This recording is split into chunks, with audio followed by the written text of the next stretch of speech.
बहराइच हिंसा के आरोपी सरफराज का एनकाउंटर कर दिया गया है। बड़ी खबर इस समय आ रही थी, बहराइच हिंसा के सभी आरोपी फरार थे। ये जितने भी एनकाउंटर हो रहे हैं, एनकाउंटर नहीं है, ये हत्या हो रही है। फराज उर्फ रिंकू और मोहम्मद तालिम, मेरे पापा और मेरे भाइयों को अरेस्ट कर लिया गया है। नहीं भागना चाहिए, गलत काम कर रहे हो तुम। मैं प्यार से लेके आ रहा था, इतना भरोसा है कि तुम लोगों पर इस तरह करोगे। जितने भी एनकाउंटर हो रहे हैं, एनकाउंटर नहीं है, ये हत्या हो रही है।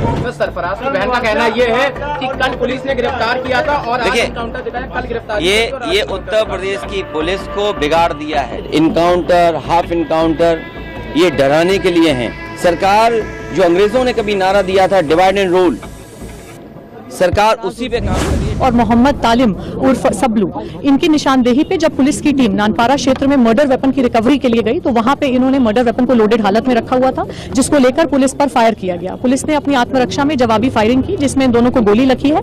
ये घायल हुए हैं, इनको उपचार के लिए पहुंचा दिया गया है और जो अन्य 3 अभियुक्त हैं उनको भी हमने हिरासत में ले लिया गया है। आज 5 को औपचारिक रूप से गिरफ्तार किया गया है। सभी के खिलाफ ठोस कार्रवाई की जाएगी। रासुका की कार्रवाई भी जल्द इनके विरुद्ध अमल में लाई जाएगी और अन्य जो अभियुक्त हैं उनकी तलाश भी जारी है। हमारी टीम्स ग्राउंड पे लगी हुई हैं। इन लोगों को गोली कहाँ लगी? नहीं, अभी उपचाराधीन है, घायल है, मौत किसी की नहीं हुई है। क्या नाम है आपका? मेरा नाम रुखसार उर्फ सालिया है।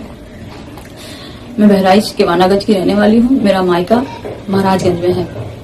रविवार को जो वहाँ दंगा हुआ है उसमें जिस आदमी की मृत्यु हुई है उसका इल्जाम मेरे पिता और मेरे भाइयों पे आया है। मेरे पिता का नाम अब्दुल हमीद और मेरे भाई का नाम सरफराज अहमद और मोहम्मद फहीम है। उस दंगे के बाद 14 तारीख को एसटीएफ की टीम मेरे घर पहुंची और वहाँ केवानागंज पहुंची, मेरे ससुराल, और वहाँ मेरे घर की तलाशी ली। जब वहाँ कोई नहीं मिला तो वो लोग मेरे पति ओसामा और मेरे देवर शाहिद को लेके चले गए। उसके बाद से उन लोगों का कोई अता पता नहीं चल रहा है। तो कल 16 तारीख को गाँव से मुझे खबर मिली कि धर्मकांटे के पास से मेरे पापा और मेरे भाइयों को अरेस्ट कर लिया गया है। उनके साथ 1 लोग और हैं। 4 लोगों को अरेस्ट किया गया है, लेकिन उनका भी कुछ पता नहीं है। न उनका कहीं कुछ दिखाया जा रहा है, किसी थाने में भी वो नहीं है, न कोई कप्तान कुछ बता रहे हैं, न मीडिया में कुछ पता चल रहा है। हमको डर है कि उनको फर्जी इनकाउंटर दिखा के उनकी हत्या कर दी जाए। घटनाएं जो हो रही हैं वो सरकार की नाकामी की वजह से हो रही हैं। सरकार अपनी नाकामी छिपाने के लिए एनकाउंटर कर रही है। एनकाउंटर, नई परिभाषा में हाफ एनकाउंटर और भी कई परिभाषाएं जो सरकार ने बनाई हैं। अगर एनकाउंटर से लॉ एंड ऑर्डर बेहतर हो रहा होता तो अभी उत्तर प्रदेश कई आंकड़ों में और प्रदेशों से अच्छा होता। जीरो टॉलरेंस का नारा देने वाले उन्हें खुद अपने आप पर सोचना चाहिए।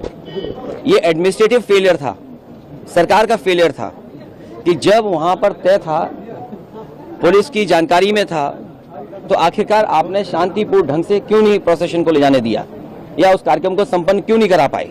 जो लोग एक शांतिपूर्ण तरीके से एक कस्बे, गांव का या आसपास के लोगों का कार्यक्रम शांतिपूर्ण से संपन्न नहीं करा पाएंगे, उनसे लॉ ऑर्डर की क्या उम्मीद करेंगे आप। और फिर ये इनकाउंटर, हाफ इनकाउंटर, ये डराने के लिए हैं। आप मुझसे न नाम बताते न कुछ बताते, तब भी मैं कह सकता था कि इनकाउंटर किसका किया इन्होंने। इनकाउंटर करना और नफरत को बढ़ावा देना, ये सरकार को नया तरीका मिल गया है काम करने का। ये अपनी सब नाकामी छिपा रहे हैं। याद कीजिए, उससे पहले दुनिया में कहीं ऐसा होता हो कि जब पहले इनकाउंटर पे सवाल उठाओ मंगेश पर, तो सरकार कहती है क्योंकि हमें बैलेंस करना है तो उसमें क्षत्रिय को भी मार दिया। तो ये कहां का लॉ एंड ऑर्डर है, कहां की ये व्यवस्था है जहां पर आप बैलेंस करने के लिए किसी की जान ले रहे हैं। और सरकार अपनी नाकामी छिपाने के लिए खासकर इस तरह के इनकाउंटर कर रही है।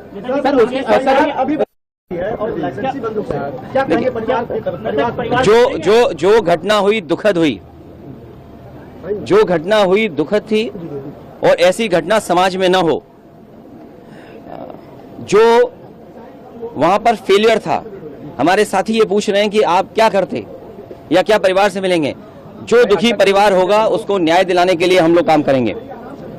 लेकिन सवाल ये वही खड़ा हो जाता है कि सरकार की नजर में भेदभाव नहीं होना चाहिए। सरकार जो अंग्रेजों ने कभी नारा दिया था डिवाइड एंड रूल, सरकार उसी पे काम कर रही है, डिवाइड एंड रूल। ये आम लोग जानते हैं, आम लोग ये बात जानते हैं। और आप तो पत्रकार लोग हैं, बुद्धिजीवी हैं, और पड़ोसी जिले का मामला है, आप मुझसे बेहतर जानते होंगे कि ये घटना हुई नहीं है, घटना कराई गई है, और कराई गई के लिए दोषी कौन होगा? अगर जान गई है किसी की भी, हम दुख में शामिल हो सकते हैं, मुख्यमंत्री जी मिल सकते हैं, लेकिन कराई किसने है? इस पे आप लोग बेहतर जानते होंगे। यहाँ एक कोई पत्रकार ऐसा नहीं है जो न जानता हो कि ये घटना रोकी जा सकती थी, किसी की जान नहीं जाती। अगर जान गई है, हम दुख बांटने से ज्यादा, जो आज सरकार भी दुख बांट रही है, सरकार को इस बात पे दुख करना चाहिए था कि घटना क्यों हो गई, होनी नहीं चाहिए थी। सर, सरफराज की बहन का कहना यह है कि कल पुलिस ने गिरफ्तार किया था और आज देखिए, एनकाउंटर दिखाया, कल गिरफ्तार ये उत्तर प्रदेश की पुलिस को बिगाड़ दिया है। उत्तर प्रदेश की पुलिस को बेहतर करने के लिए डायल 100 से लेकर के और सुविधाएं दी। कई कार्यालय इन पुलिस के पास नहीं थे, वो कार्यालय दिए। कई इंफ्रास्ट्रक्चर के काम किए सरकार ने। लेकिन जो पुलिस का तरीका हो गया है, जब कभी भी जांच होगी, बहुत से दोषी लोगों के खिलाफ कार्रवाई होगी, जेल भी जाएंगे। और आपको तो वो दिन भी याद होगा जिस समय अखबार में निकला था, इसी प्रदेश के, इसी सरकार के सबसे पहले डीजीपी, उन्होंने कहा कि ये पुलिस जो आज इनकाउंटर कर रही है, कल इनके साथ कोई खड़ा नहीं दिखाई देगा। जो इनकी सरकार के पहले डीजीपी हों, वो इन पर सवाल खड़ा कर रहे हों कि ये जितने भी इनकाउंटर हो रहे हैं, इनकाउंटर नहीं है, ये हत्या हो रही है। इसीलिए उन्होंने कहा कि जो लोग ये हत्याएं कर रहे हैं, एक दिन ऐसा आएगा जब इनके साथ कोई खड़ा नहीं होगा। और मुझे सुनने में यहां तक आया है, आप बेहतर बताना इस बात को, कि जिस व्यक्ति ने पहला वीडियो वायरल किया उस प्रोसेशन का, उस पत्रकार के हाथ या पैर में बहुत चोटें आई हैं। उसमें बीजेपी के लोगों ने उसे बहुत मारा है। अगर बीजेपी के लोग पत्रकार को मार रहे हैं या बीजेपी के लोग पत्रकार को जेल भिजवा रहे झूठे मुकदमे में, तो समझिए क्या छिपा रहे हैं, कुछ तो छिपा रहे हैं ना।